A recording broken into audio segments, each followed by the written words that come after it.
হযরত ইব্রাহিম আলাইহিস সালাম উনাকে মালাকুল মউত আজরাইল আসছে, আয়েশা বলছে আপনার জান কবজ করতে চাই, আপনি অনুমতি দেন।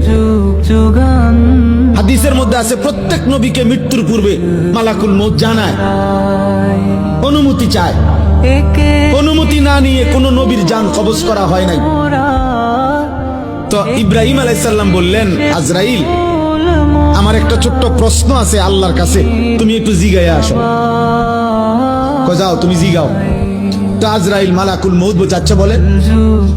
তো তুমি গিয়া বলবা আল্লাহর কাছে, আয়াকবিজুল খলিল রূহা খলিলিহি, আল্লাহকে জিজ্ঞাসা করবা গিয়া যে ইব্রাহিম জানতে চাইছে কোন বন্ধু কি বন্ধুর জান কবজ করে?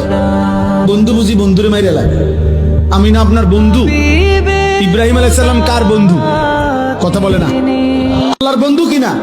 তো ইব্রাহিম আলাইহিস সালাম বলতেছে যাও গিয়া জিগাও কি বন্ধু এটা, বন্ধু বন্ধুরে মারতে কয়? বন্ধু বুঝি বন্ধুর জান কবজ করে? সুবহানাল্লাহ। আল্লাহ তাআলা তখন বললেন, জিব্রাইল আরে আজরাইল মালাকুল মউত, তাহলে এক কাজ করো, তোমারে আমি আরেকটা প্রশ্ন করতেছি ইব্রাহিমকে বলার জন্য, তুমি এটা গিয়া কর, যাও আবার যাও। তো মালাকুল মউত এসে এবার ইব্রাহিম আলাইহিস সালামকে বললেন, আপনার কথার জবাবে আল্লাহ তাআলা একটা প্রশ্ন করছেন, আপনি এটার উত্তর দেন। তো বলছে কি? তো আল্লাহ তাআলা জানতে চাইছেন আয়াকরাহুল খলিল লিকা খলিলিহি, বন্ধু কি তাহলে বন্ধুর মুলাকাত সাক্ষাৎ চায় না? বন্ধু কি বন্ধুর সাক্ষাৎ পছন্দ করে না? তাইলে ইব্রাহিম আলাইহিস সালাম বুঝছে, হায় হায় এ তো মারা না, এ তো বন্ধুর মুলাকাত।